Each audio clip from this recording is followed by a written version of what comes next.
Saludos a los invitados especiales y sean todos bienvenidos a este segundo foro de recursos humanos. Como todos sabemos, el año pasado, por esta misma fecha, iniciamos un esfuerzo desde la Dirección de Desarrollo de Recursos Humanos del Viceministerio de Políticas de Salud por organizar un día o 2 días en el cual se pusiera en discusión nacional el tema de recursos humanos en sus diferentes campos.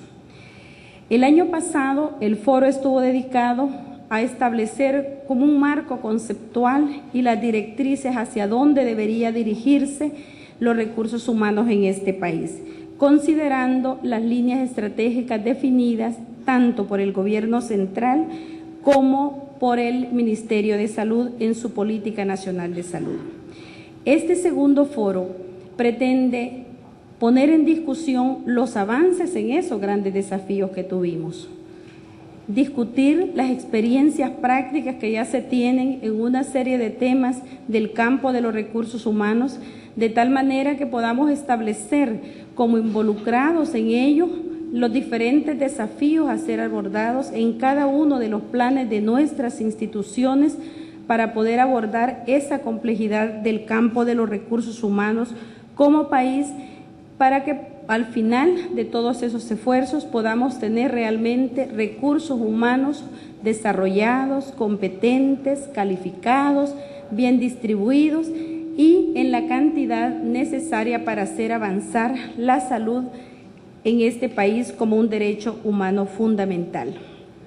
Por tanto, vamos a tener 2 días fuertes de trabajo, vamos a tener una ponente internacional de República Dominicana y vamos a tener también conferencias virtuales de expertos internacionales que nos van a poner su punto de vista desde su experiencia internacional para aportar a los temas de discusión en este foro.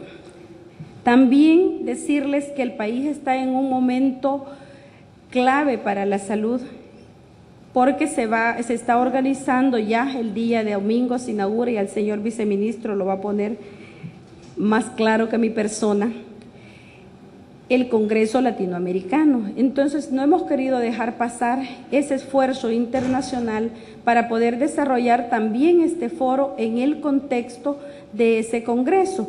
Y por tanto hemos denominado este segundo foro los recursos humanos como elementos claves para promover la vida y la salud de las personas, de las familias y de las comunidades, que ese es el reto que enfrentamos día a día en el tema de recursos humanos. Sean todos y todas bienvenidas, esperamos que logremos los espacios para poder conversar también de los temas de interés de cada uno de los sectores y finalmente el día de mañana podemos estar cerrando con conclusiones que se concreten después en acciones en cada una de nuestras instituciones y en el Ministerio como ente rector en el tema. Sean bienvenidos y bienvenidas. Muchas gracias. La buena salud se hace con buena gente. No hay otra manera de hacer salud si no es a través del recurso humano. La salud es una actividad intensiva en el uso del recurso humano. Lo dice la política de salud en El Salvador, el recurso humano en salud es la piedra angular de los sistemas de salud. Y esa frase que fue acuñada desde inicios del año 2009, en el proceso de la reforma de salud, define la importancia central del talento humano para garantizar una respuesta pertinente, oportuna y de calidad en salud a la población salvadoreña. No se puede dar salud de calidad, no se puede dar salud equitativamente en todo el país a la población más necesitada sin recurso humano de calidad. El fortalecimiento, por tanto, de la capacidad de gobierno en el campo del recurso humano en salud es una tarea conjunta del Ministerio de Salud con los actores nacionales responsables tanto de la educación en salud como del trabajo en salud. Y estos son ustedes quienes están aquí convocados a este segundo foro nacional de recursos humanos.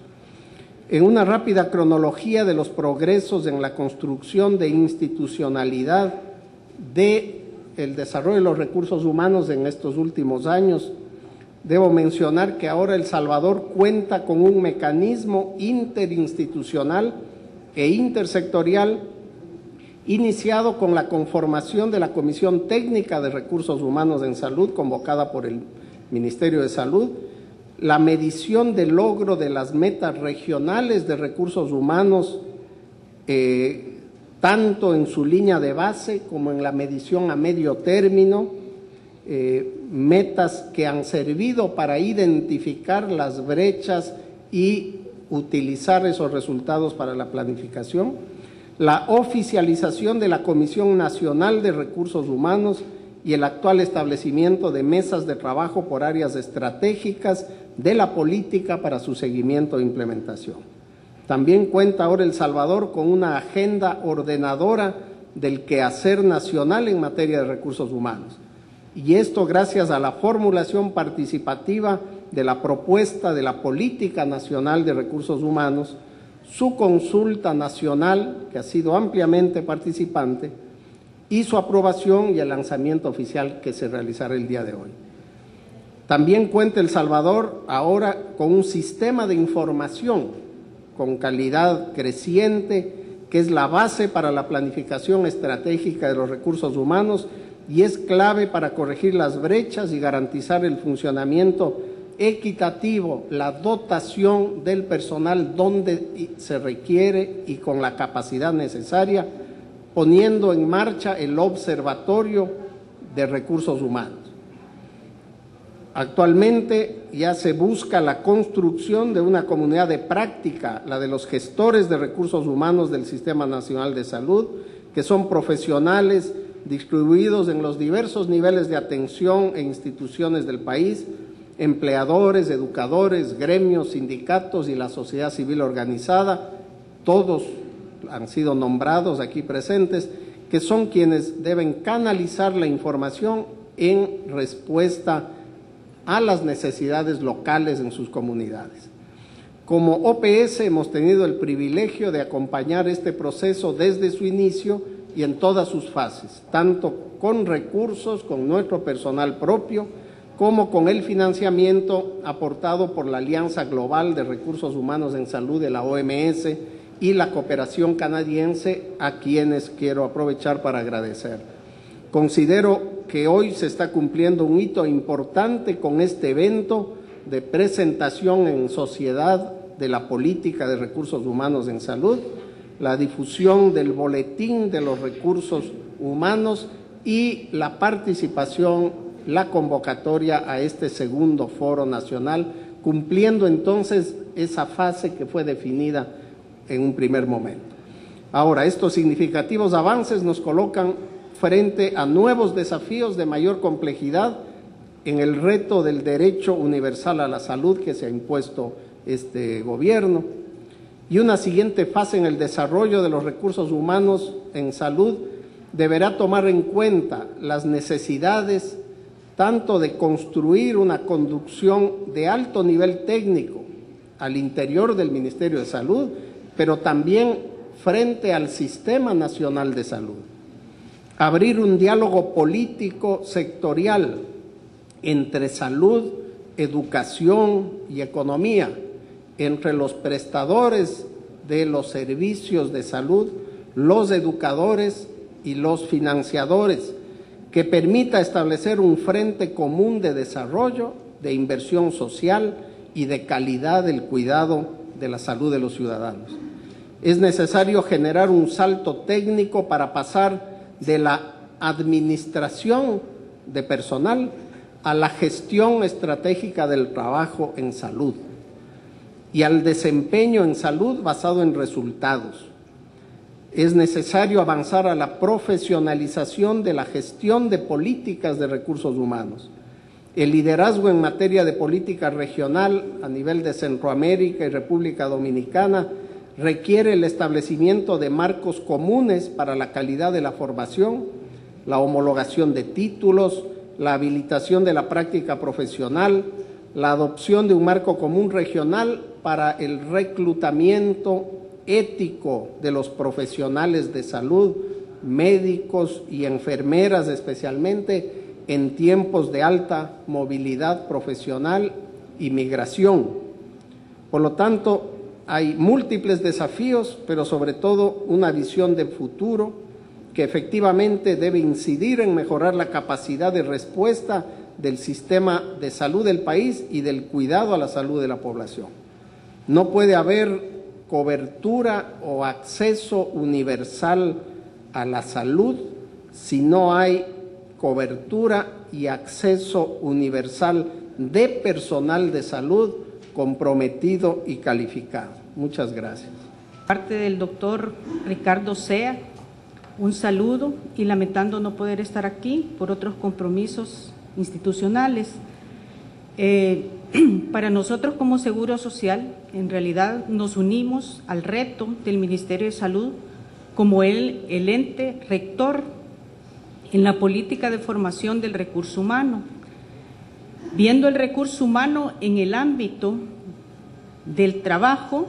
Nos interesa y es un reto para nosotros como instituto la seguridad y salud ocupacional de los trabajadores que estamos y que somos un grupo de riesgo epidemiológico bastante alto para estar saludables y brindar salud a la población salvadoreña.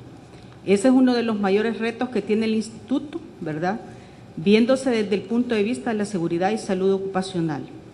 Es decir, tenemos dos ámbitos: el ámbito de la salud de los trabajadores que nos dedicamos a brindar salud, en el cual se encierra pues esta preparación a este recurso técnico para estar mejor preparados y que encierra realmente riesgos para luego brindar esta atención en salud a nuestra población trabajadora, a nuestra población salvadoreña.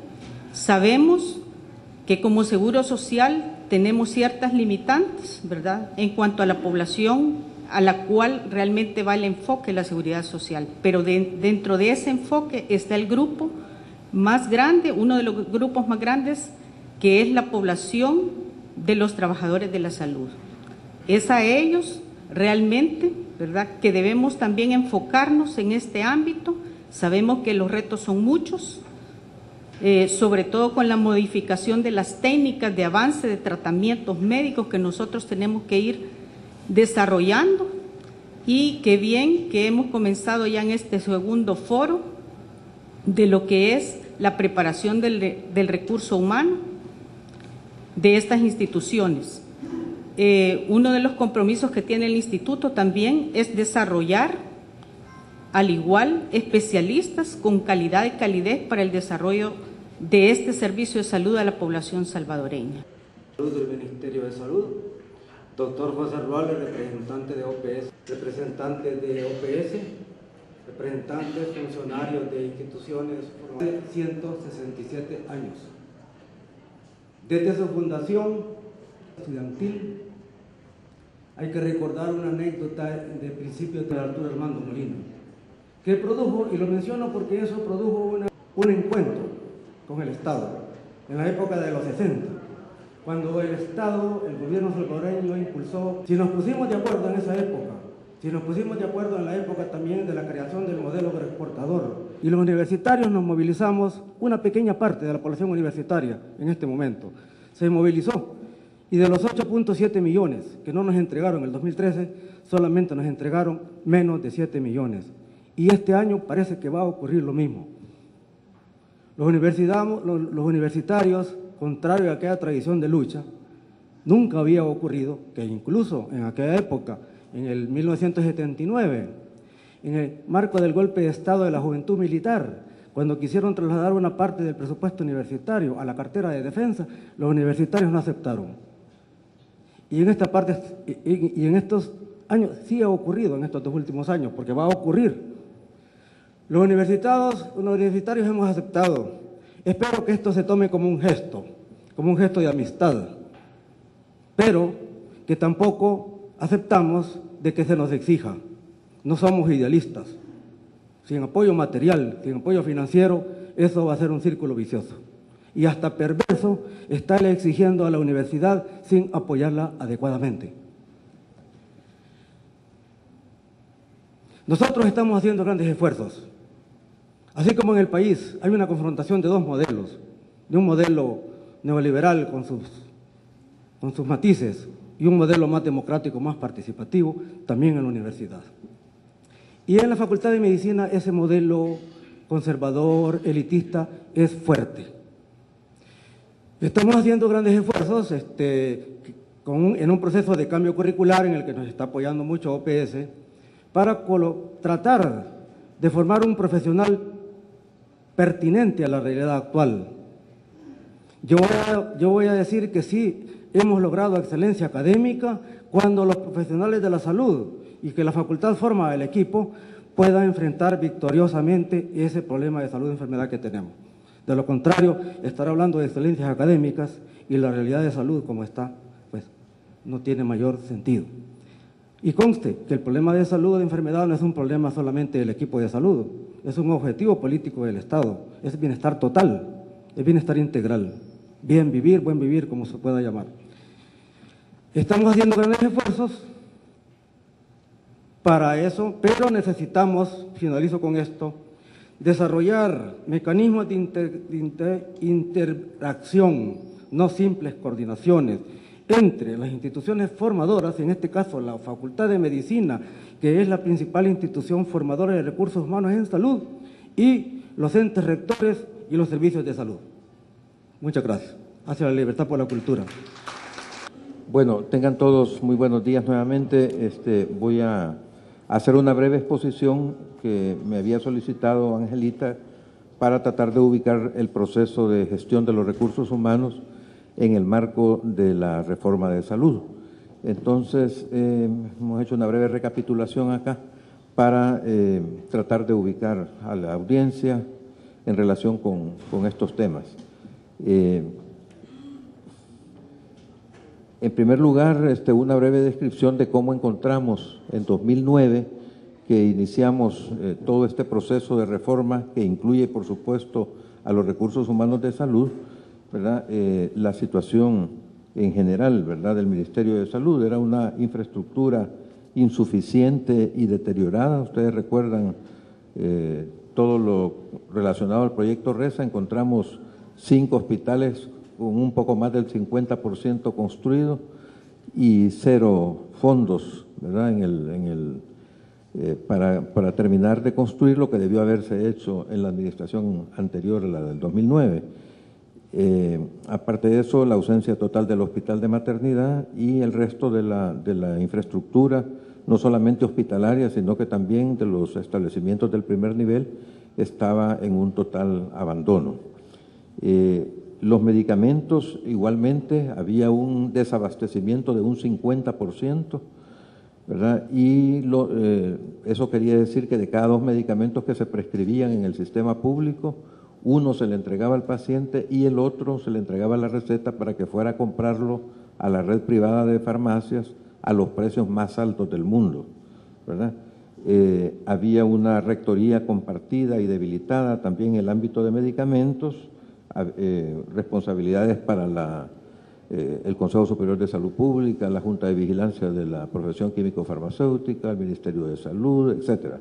Entonces, todos eran responsables y realmente nadie era responsable. Entonces, eso generaba que cada vez que había un conflicto entre lo público y lo privado, siempre se resolvía a través de lo privado y eso permitió el escalamiento de los precios que llegamos a tener, como decíamos, los más altos del mundo.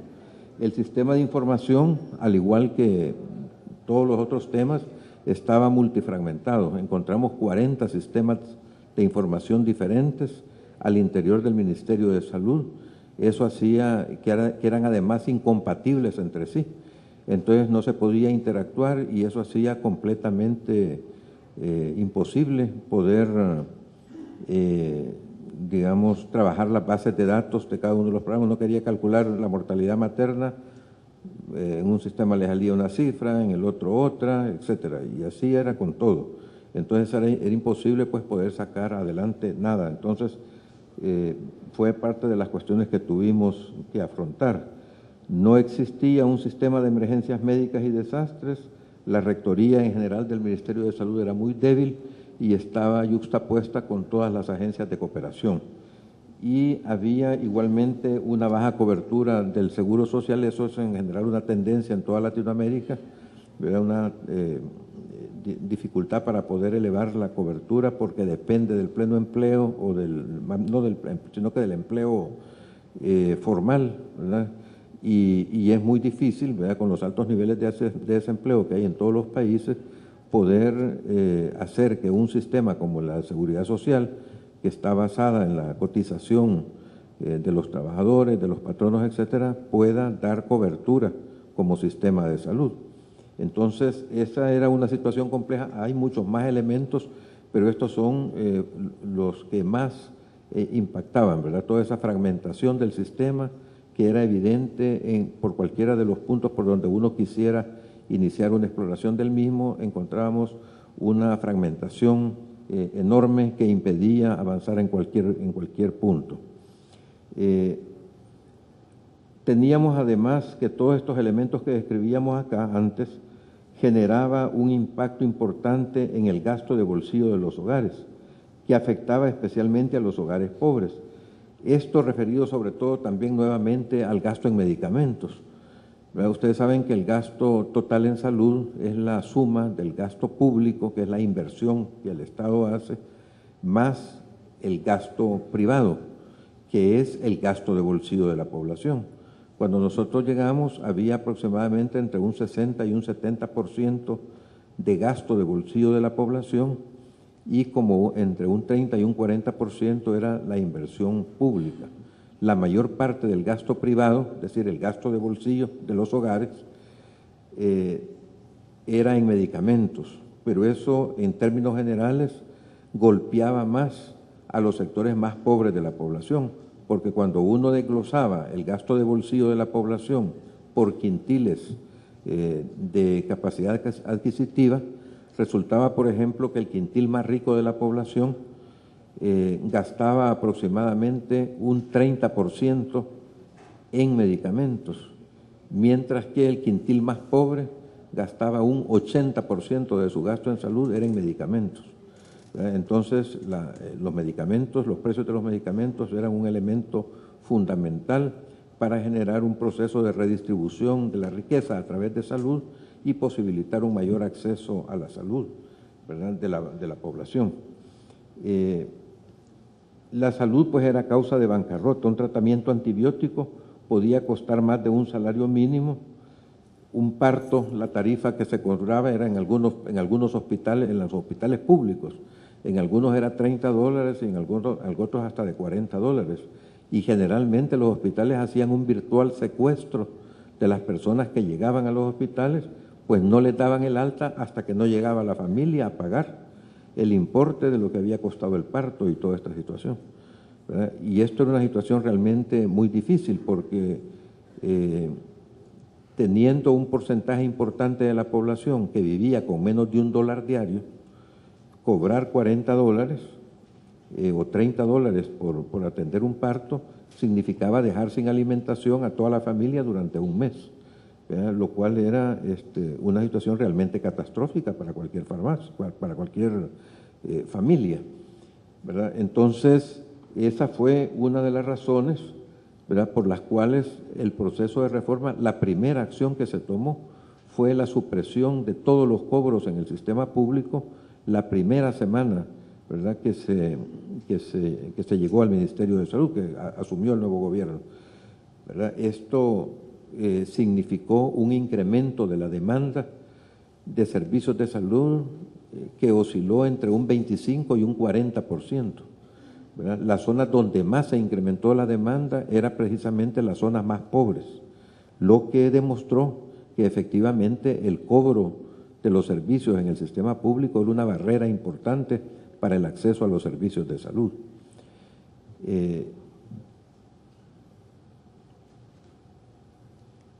La reforma de salud, ¿verdad?, que trata de dar respuesta a todos estos elementos y a toda esta compleja situación de la que también nos hacía referencia el señor decano, inició un proceso a través de la construcción participativa, un esfuerzo nacional amplio, de mucha consulta, para formular la Política Nacional de Salud. Como ustedes saben, la política se llama Construyendo la Esperanza y sigue estando vigente durante este periodo.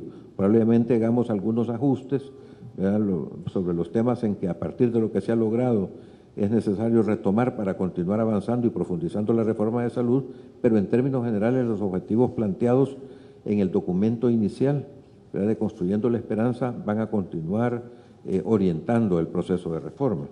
Este esfuerzo, como decíamos, muy participativo, incluyó el movimiento social, instancias gremiales, académicas, partidarias, la población en general, la solidaridad internacional. Muchos compañeros se dieron cita acá también para ayudarnos a identificar las prioridades y el rumbo que debíamos seguir para avanzar en el proceso de reforma de salud.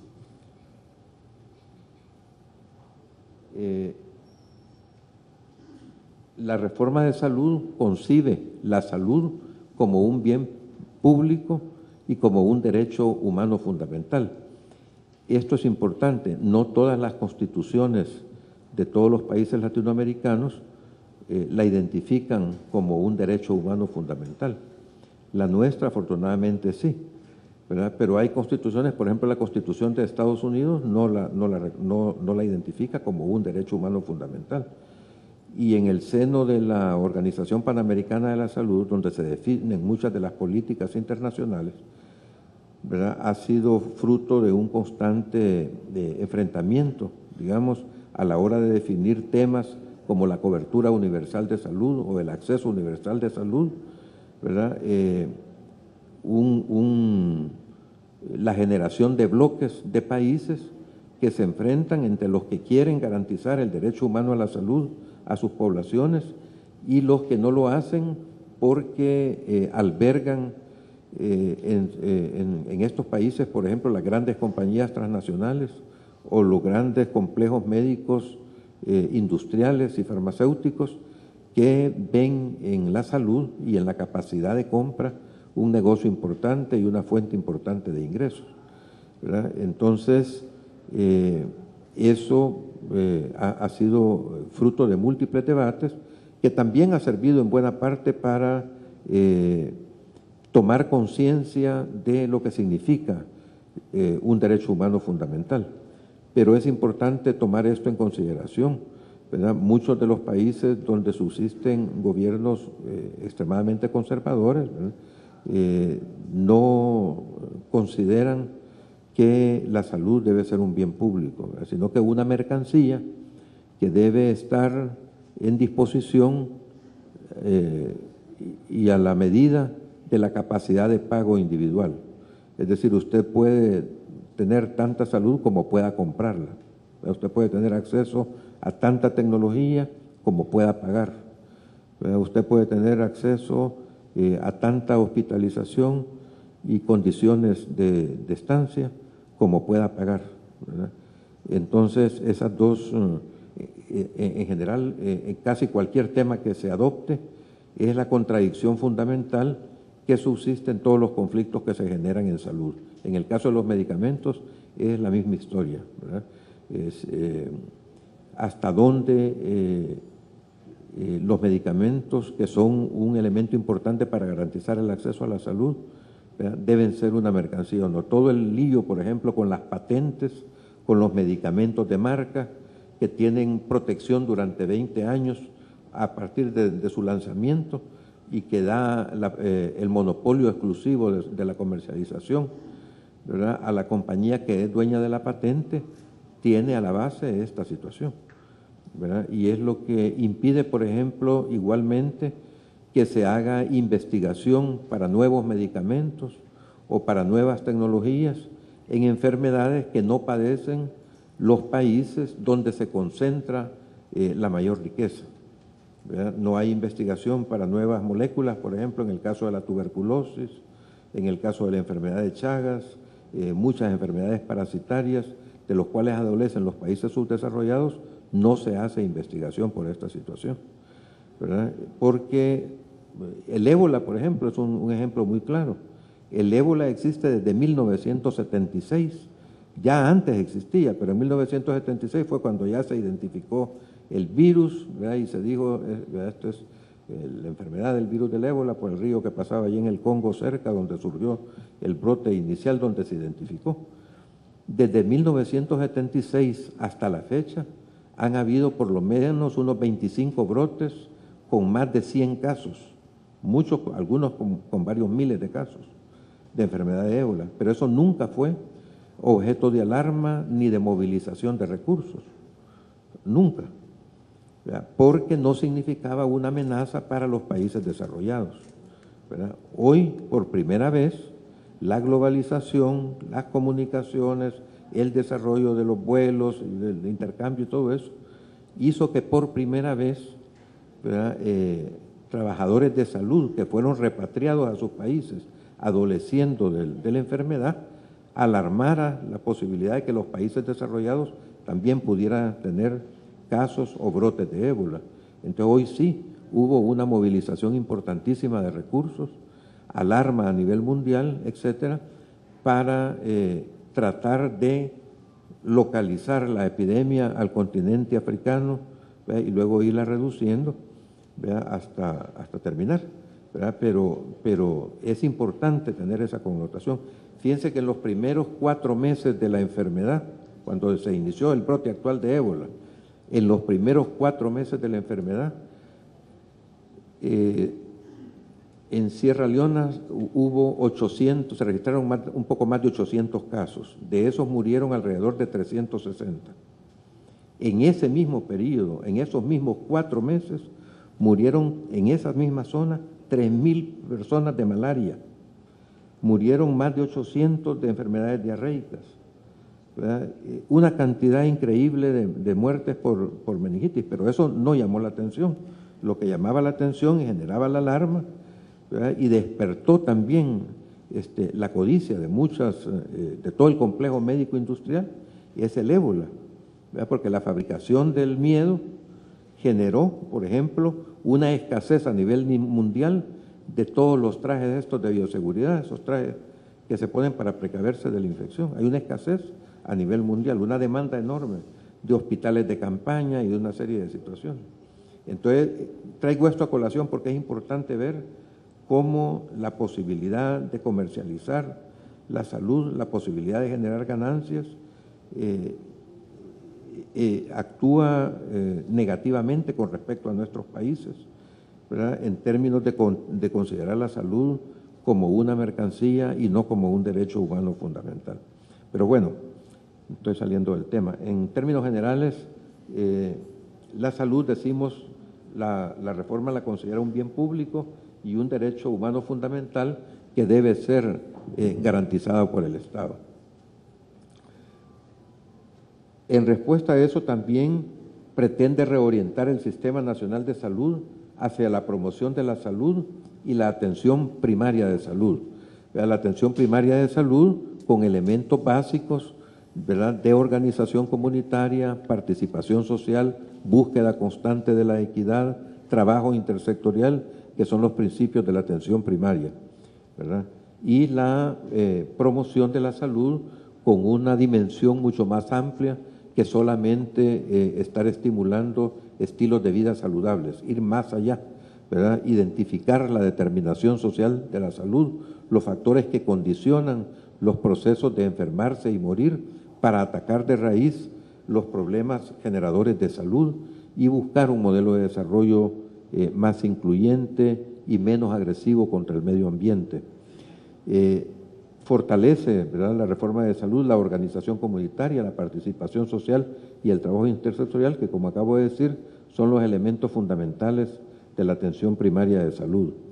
Promueve la búsqueda constante de la equidad e identifica y enfrenta ese fenómeno que decíamos de la determinación social de la salud, es decir, no se queda en soluciones desde los servicios de salud.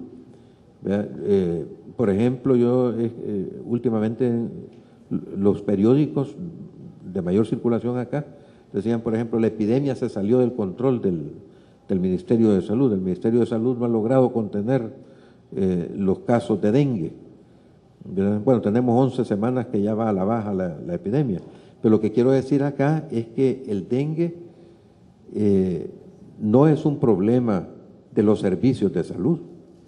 El Salvador, los servicios de salud del Salvador tienen la tasa más baja de letalidad de todo el continente. Es decir, a nosotros se nos mueren menos pacientes que en todo el resto de Latinoamérica. Nuestros servicios responden muy eficientemente a la hora de que se necesita hospitalizar a un paciente con dengue y evitar que surjan las complicaciones. Pero en los servicios de salud a los pacientes que se hospitalizan por dengue no se les da un medicamento específico para el dengue. No hay tampoco una vacuna contra el dengue. Lo que se hace es un proceso de mantenimiento y de evitar las complicaciones hasta que el sistema inmunológico del propio paciente reacciona contra el virus y produce los anticuerpos para controlar la enfermedad. Un tratamiento de vanguardia del choque, que es lo que genera la muerte en los casos de dengue. Entonces, en eso los servicios son expertos y reaccionan muy bien, pero el problema no es ahí, el problema es antes de los servicios de salud, ¿verdad? Y el arma es el control del vector, y eso es un problema de saneamiento ambiental que es fundamentalmente responsabilidad de los gobiernos locales, de las municipalidades. Cada año nosotros, cada jornada nacional contra el dengue, eliminamos millones de criaderos de zancudo. ¿Verdad? Los trabajadores de salud, la fuerza laboral, cada jornada se vuelca al campo a trabajar con la comunidad y elimina millones de criaderos de zancudo. Pero ¿qué es el problema detrás de eso? ¿Verdad? ¿Es que acaso la gente no entiende que hay que tapar los barriles o las pilas o que hay que ponerle abate? No es un problema de ignorancia, no lo es, ¿verdad? Es un problema de acceso al agua potable, ¿verdad? La gente no tiene agua intubada, intradomiciliar, las 24 horas del día, y como eso no sucede, tiene que almacenar agua. Y cuando almacena agua, genera las condiciones para que el zancudo pueda depositar sus huevos y crecer. Porque ¿qué les dice uno? Ustedes oyen las cuñas radiales que pasamos ahí del Ministerio de Salud.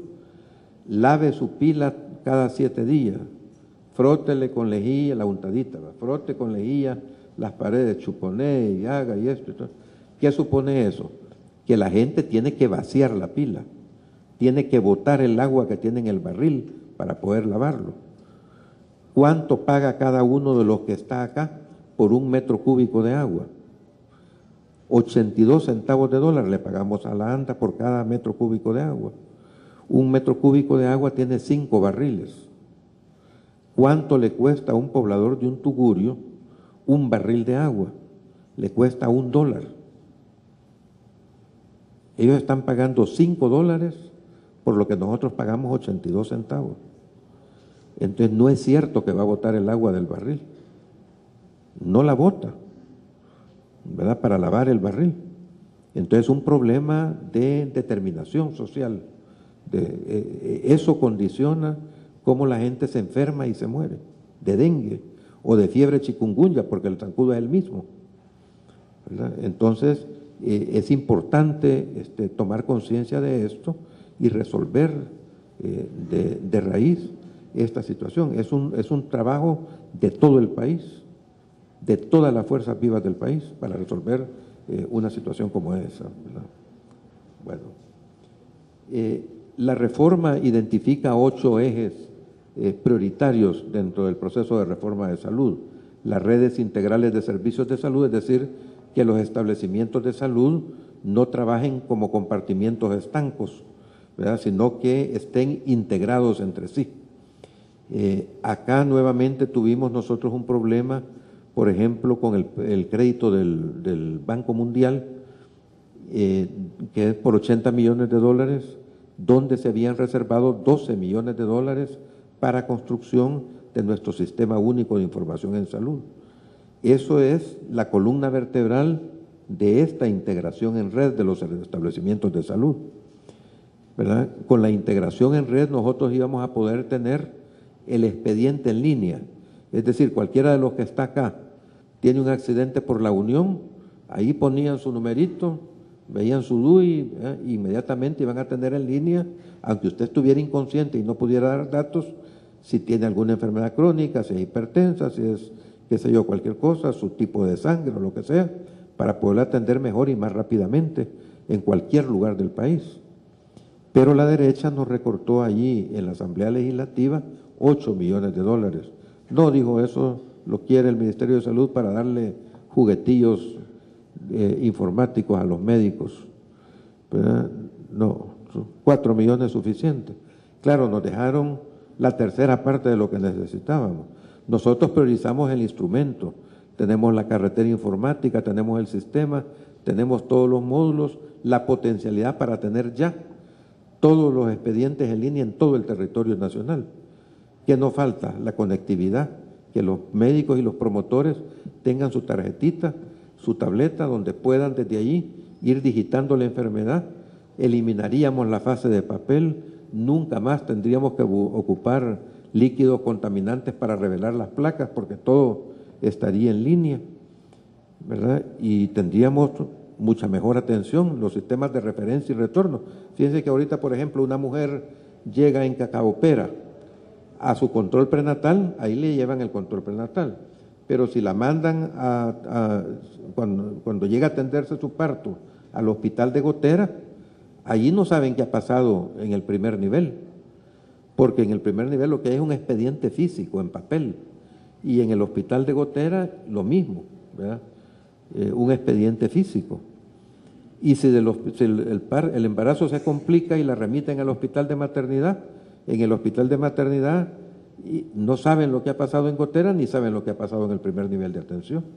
Y cuando le dan el alta en el hospital de maternidad, el promotor que la va a visitar a su casa en Cacaopera no sabe qué es lo que le han hecho en maternidad ni en el hospital de Gotera, ¿verdad? Eso es la no integración en red, ¿verdad? La integración nos iba a permitir todo eso, porque una de las bondades de nuestro país, de las posibilidades, es que es chiquito, muy comunicado y con mucha cobertura de compañías telefónicas y todo eso. Entonces eso nos hubiera permitido perfectamente tener todo eso expediente en línea, cosa que es imposible en lugares como Bolivia, por ejemplo, o Paraguay o Brasil, que con sus enormes extensiones hay mucha dificultad de cobertura, ¿verdad? Nosotros eso no tenemos esa dificultad y deberíamos de aprovecharla mejor.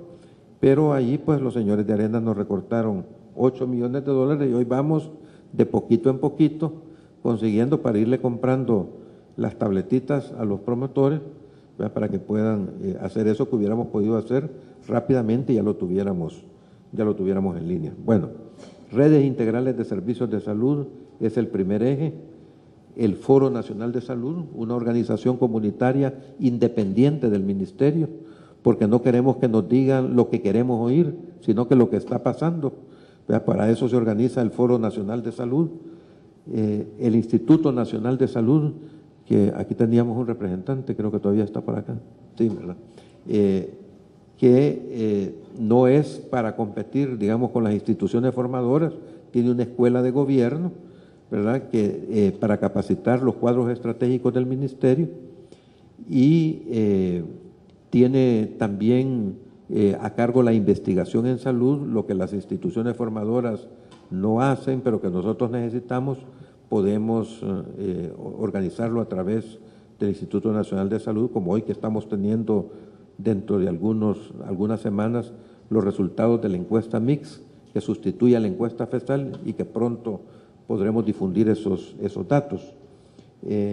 El trabajo intersectorial, cuya máxima expresión ha sido la Comisión Intersectorial de Salud, pero que también se realiza en los gabinetes de gestión departamentales, en las comisiones municipales de protección civil y en muchas otras instancias, como un elemento fundamental de la gestión de la salud en el país.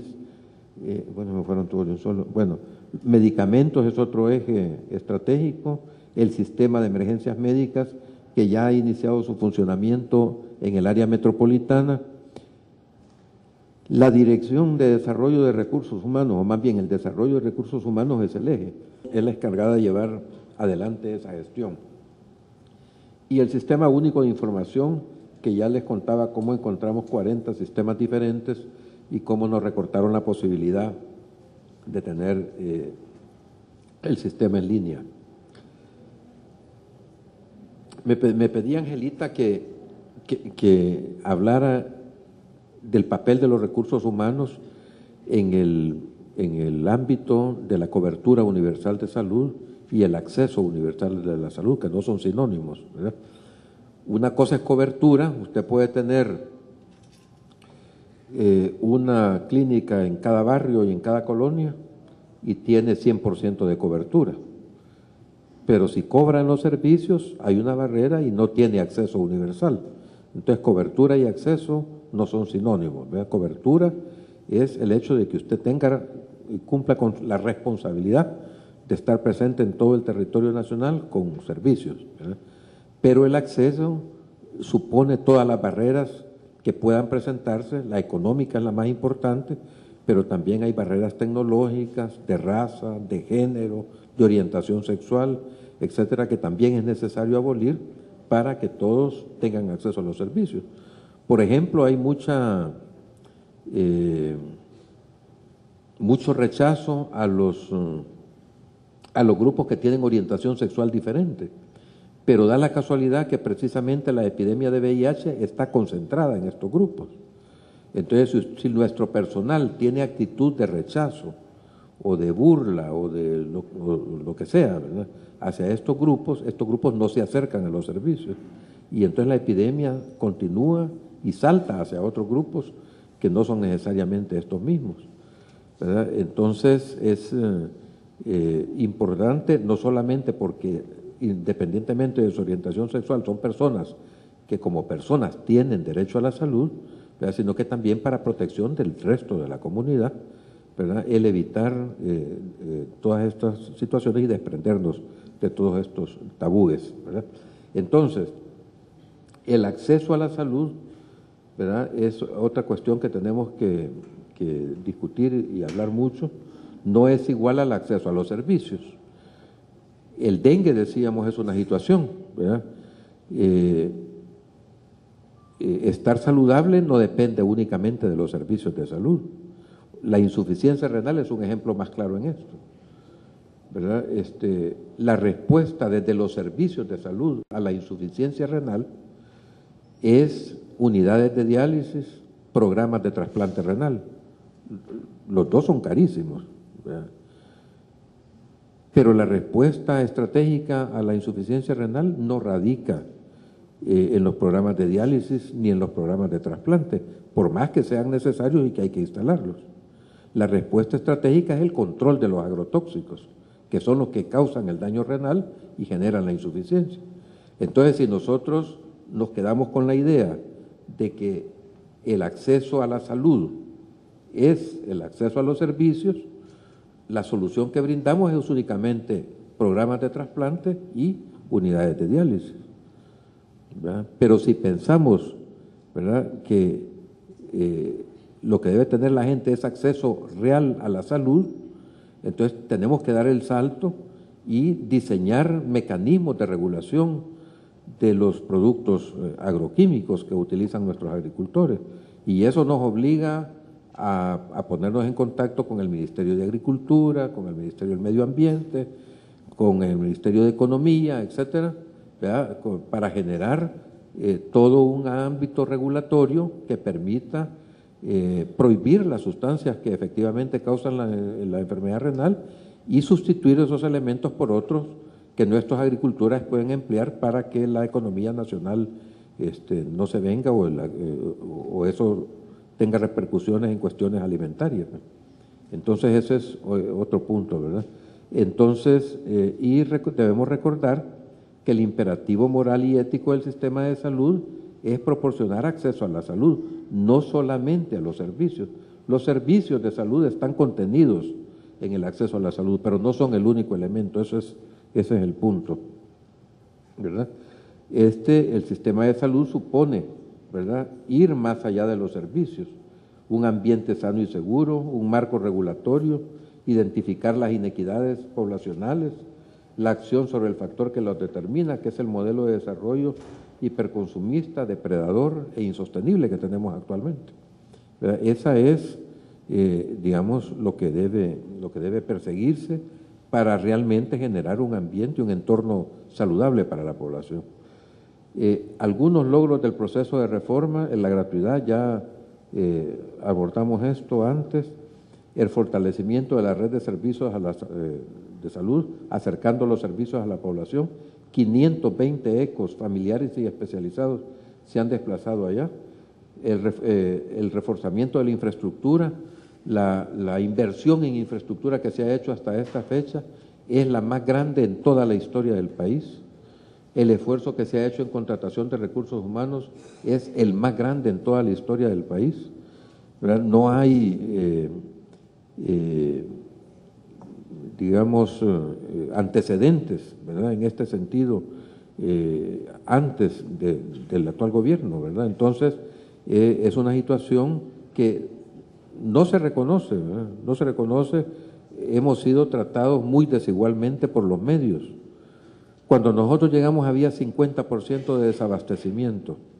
Eso no generaba una sola línea en un párrafo de ninguno de los periódicos de mayor circulación. Hoy tenemos 85% de abastecimiento, nos falta un medicamento y nos dedican 4 páginas completas, ¿verdad?, en el diario de hoy o en la prensa gráfica. Entonces, un tratamiento totalmente desigual.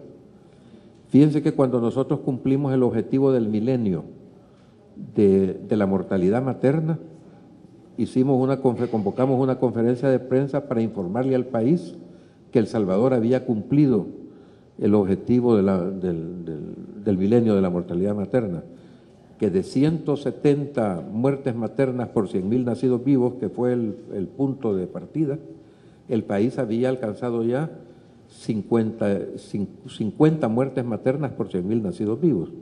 52.5 era la meta, pero nosotros ese año, que fue 2010, un año después de haber suprimido los costos en el sistema público, cumplimos con 50 muertes maternas por 100.000 nacidos vivos, un poco menos de la meta.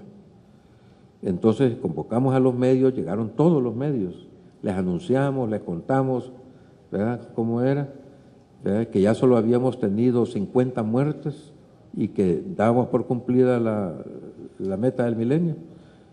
Y los titulares al día siguiente no fueron, uno esperaría que hubieran dicho, El Salvador cumple el objetivo del milenio sobre mortalidad materna, o Salud cumple el objetivo del milenio de la mortalidad materna. No, los titulares decían, Salud reconoce que ha tenido 50 muertes maternas. Entonces, es un tratamiento completamente desigual, ¿verdad? Y no solamente, bueno, para información de ustedes, la mortalidad materna se ha seguido reduciendo. El año pasado cerramos con 38 muertes por 100.000 nacidos vivos. ¿Pero por qué son esas muertes? ¿Por qué los gobiernos areneros habían ya declarado que iba a ser imposible cumplir el objetivo de la mortalidad materna? Porque cobraban el parto. La supresión del parto, la supresión de los cobros, por partos y por consulta, disparó el control prenatal del 50% que nosotros encontramos al 95%. Prácticamente todas las madres en el país acudían a su control prenatal porque ya no tenían que pagar por él. Y el parto institucional se disparó del 60% que encontramos nosotros al 98% que tenemos hoy. Claro, y todas las madres tienen atención prenatal y parto institucional, no se mueren, o se mueren muchísimo menos, ¿verdad? Y los niños igual. Entonces, parte de los logros de la reforma de salud son la reducción en la mortalidad materna y la reducción en la mortalidad infantil. Todavía se nos mueren algunos, pues, y tenemos mucho que avanzar en eso, pero es muchísimo menos que lo que encontramos, ¿verdad? Entonces, eso es una cuestión importante. Bueno, no solamente eso era, ¿verdad?, sino que también creamos los hogares de espera materna, hay uno en cada departamento hoy, ¿verdad? Y una serie de medidas, ¿verdad? Los ecos, la atención, las visitas comunales y todo eso, pero todo eso es parte del proceso de reforma. 12 políticas hicimos durante aquí está el señor director de regulación, el doctor Víctor Rivera, que les puede contar, todas construidas participativamente.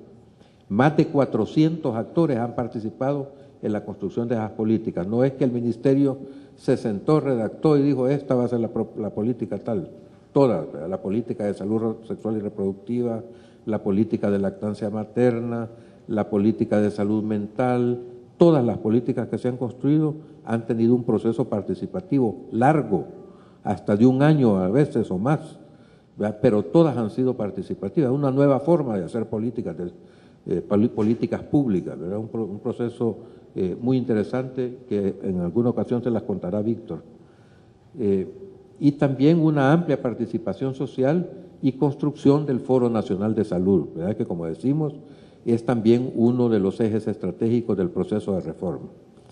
A veces se trata de sustituir el Foro Nacional de Salud por participación social, pero el eje es el Foro Nacional de Salud, no la participación. La participación es un eje transversal a todo el proceso de reforma. El foro es importante porque el foro canaliza la participación social de la comunidad.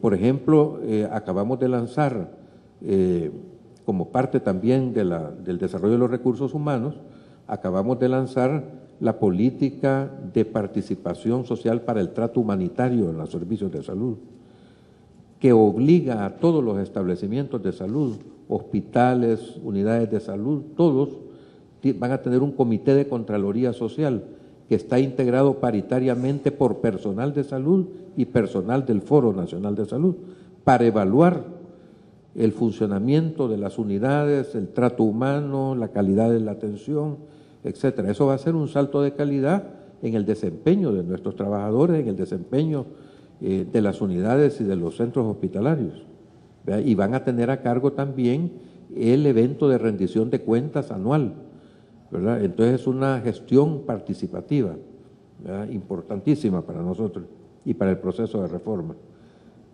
Bueno, y los indicadores que algunos ya los mencionamos. Esto, miren, era la situación que encontramos de los establecimientos de salud, 377. Hoy contamos con 702 establecimientos de primer nivel de atención. ¿Cuántos? 708, me corrige nuestra comunicadora, 708, ¿verdad? Y 520 ecos, esos sí son 520, ¿verdad? 520 ecos familiares y especializados, desplazados también.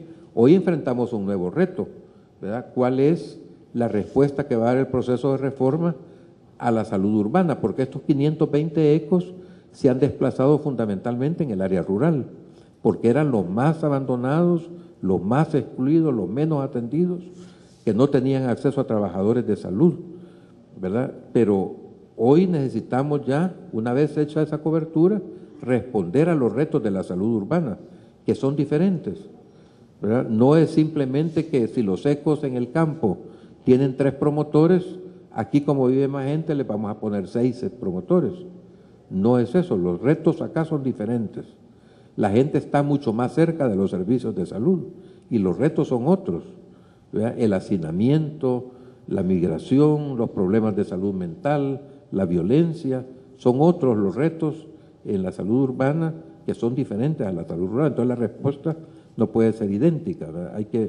Tiene que tener una variable que reconozca todos estos factores y responda integralmente a ellos. Bueno, el incremento del presupuesto, ¿verdad? De 370 millones a 625 millones actualmente.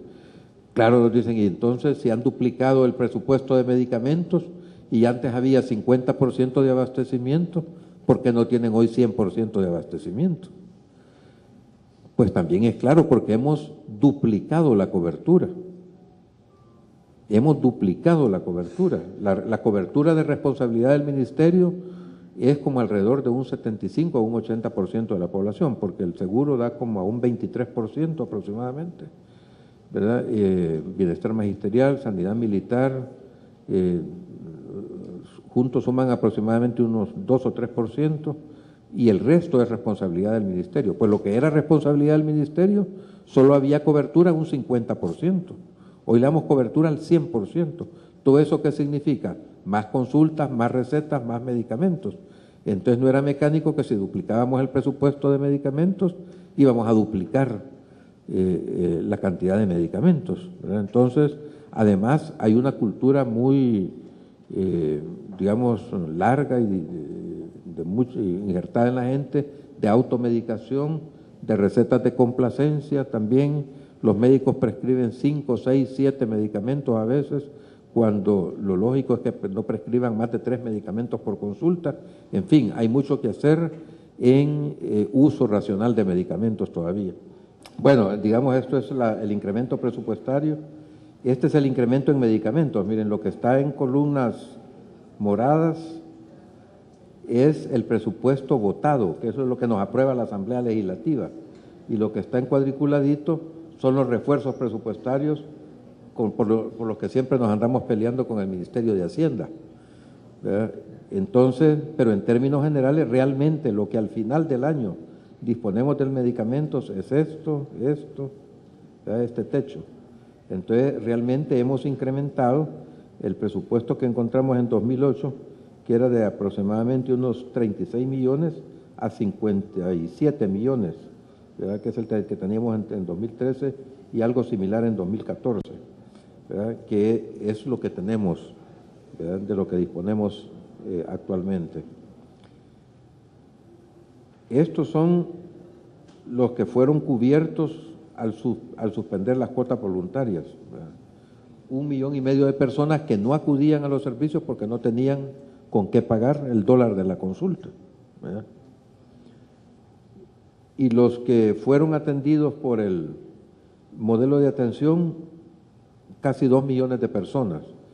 Ciertamente hay, entre la cifra anterior y esta, algunos son los mismos, ¿verdad? Porque eran también los más pobres, ¿verdad? Los lugares donde se desplazaron los ecos, pero el incremento de cobertura, el otro era en acceso, ¿verdad? Este es en cobertura, ¿verdad? Los ecos incrementaron la cobertura en 1,9 millones de personas, que eran los que no llegaban a los servicios.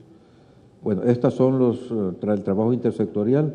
Ya hablamos de la CISALUD y de las otras formas de gestión intersectorial, los gabinetes de gestión, los comités intersectoriales municipales, casi siempre ligados a protección civil, y los comités locales de salud. Son instancias todas donde se ha estado trabajando integralmente. Estos algunas de las cosas que encontramos particularmente relacionadas a los recursos humanos, ¿verdad? Poca mística y compromiso con los cambios, una total desintegración entre educación, salud, trabajo, ciencia y tecnología, ¿verdad? Se había ido avanzando, pero muy lentamente en algunos ámbitos, más que todo en la cuestión educativa, o de coordinación, como decía el decano, ¿verdad? Pero, el personal insuficiente, distribución geográfica caótica e inequitativa, las relaciones laborales estaban basadas sobre todo en la antigüedad, no se planificaba la fuerza de trabajo, contratos basados en flexibilidad de trabajo y empleo, ¿verdad? Eso obligaba en buena medida al trabajo precario. Nosotros encontramos gente en el Ministerio de Salud a la que les pagaba $30 y $40. Hoy eso ya no existe, todos ganan salario mínimo, todos los que encontramos que ganaban menos de $40 o todos esos salarios, todos han sido ya llevados por lo menos al salario mínimo, y otro montón que han sido notablemente mejorados. Vea, por ejemplo, el porcentaje de personal que está contratado por servicios profesionales se ha reducido enormemente, ¿verdad? Y ¿cuánto subsiste, Angelita? Como un 3%. Ahí, cuando llegamos había como alrededor de un 15%, ¿verdad? Por contratos profesionales. Todo eso han pasado todos a ley de salarios, ¿verdad? La asignación discrecional del salario era otra situación, ¿verdad? Que no todos empezaban con lo mismo, ¿verdad?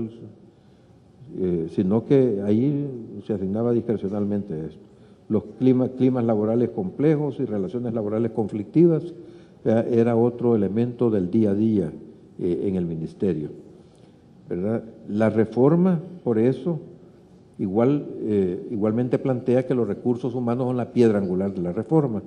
La piedra angular, la historia esa viene de los griegos, ¿verdad? Cuando los griegos iban a construir un edificio, la primera piedra que ponían era la que marcaba hacia dónde iban a estar orientadas las paredes, ¿verdad? Las dimensiones del edificio, etcétera. Por eso era la piedra angular, ¿verdad? Entonces, desde entonces, toda la cuestión que determina un conjunto se le llama la piedra angular, y en este caso, en el proceso de reforma, se ha identificado como la piedra angular del proceso de reforma los recursos humanos. De ahí la necesidad de que todos los recursos humanos conozcan a profundidad el proceso de reforma para que también aporten en qué hay que profundizar y hacia dónde hay que direccionar todo ese proceso, ¿verdad?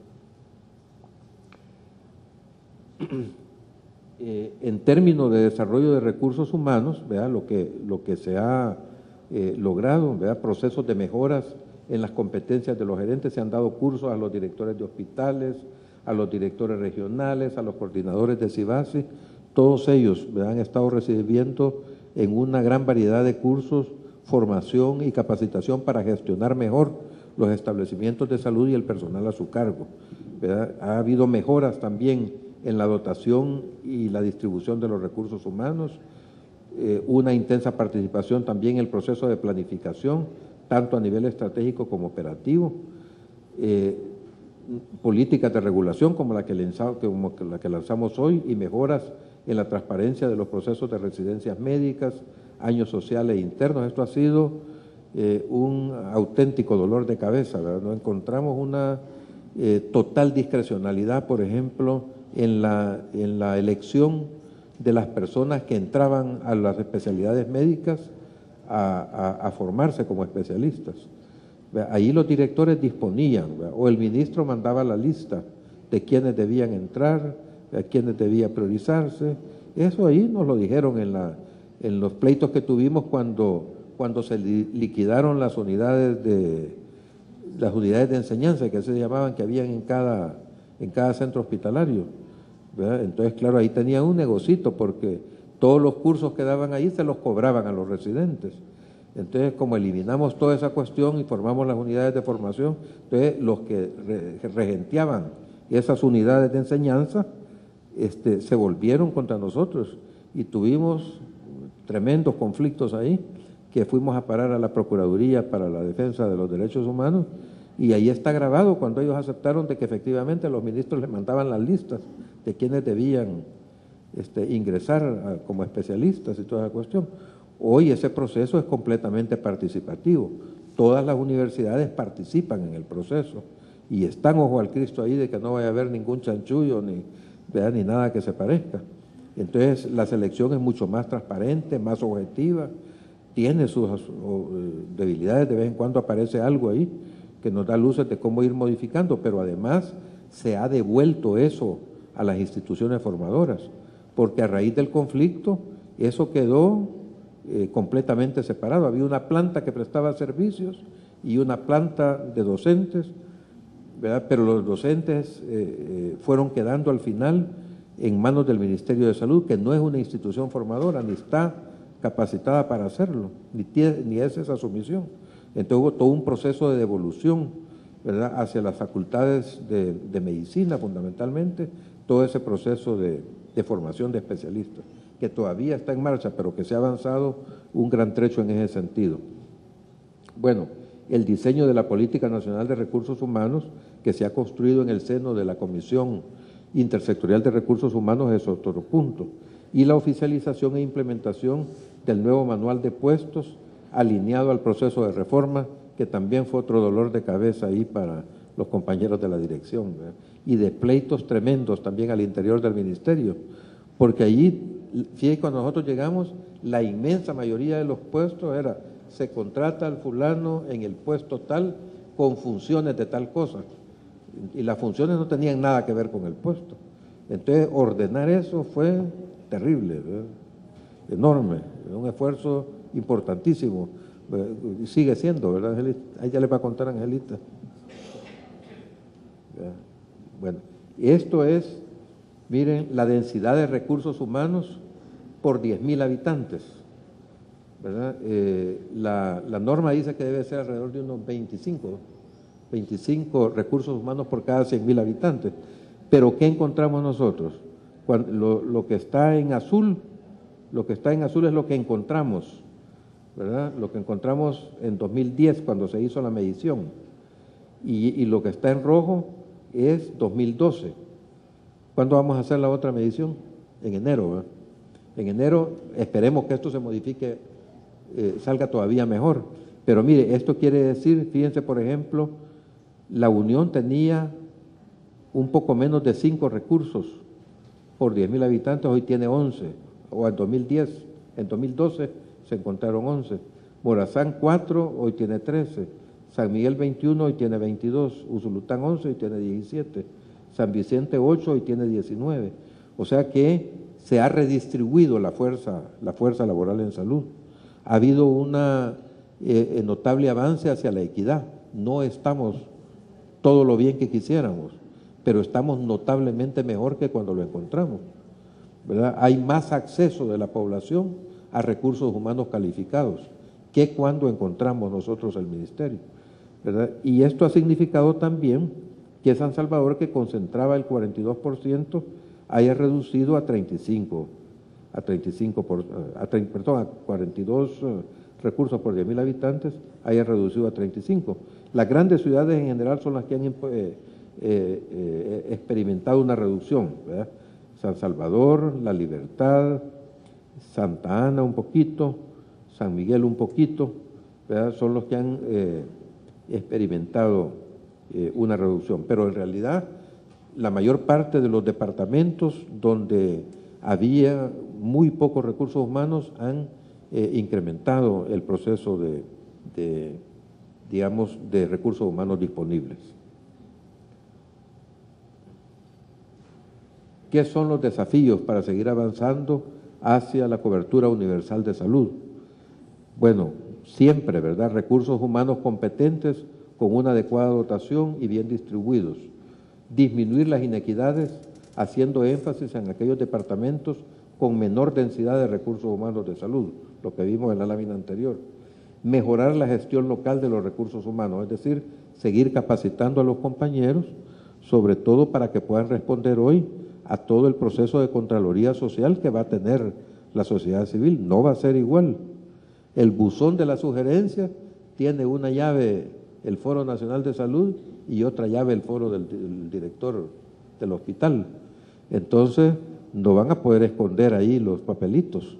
Se va a abrir conjuntamente y se van a leer y considerar ahí, ¿verdad? Entonces, es otra historia, ¿verdad? La humanización del cuidado a la salud. Es importante, o sea, tenemos ya las bases para esto, pero hay que hacerlo funcionar. Hay que impulsar procesos de recertificación profesional y hay que mejorar los perfiles de salida de los recursos humanos, como decía el decano, que no sea una simple coordinación, sino que una acción coordinada para mejorar realmente el desempeño, para mejorar. Nosotros, por ejemplo, hoy, cada vez menos, pero porque se han ido haciendo ajustes a los programas curriculares, pero una cantidad importante de tiempo de los recursos los perdíamos enseñándoles cuestiones básicas como el programa de vacunación, ¿verdad? O las normas del ministerio, un montón de cosas que la gente debería haber aprendido durante su formación, no la llevaban. Entonces tenemos que gastar tiempo importante y recursos en capacitarlos, ¿verdad? Bueno, creo que es la última, ¿verdad? A no ser que me haya jugado otra mala pasada, yo creo que ahí termina, ¿verdad?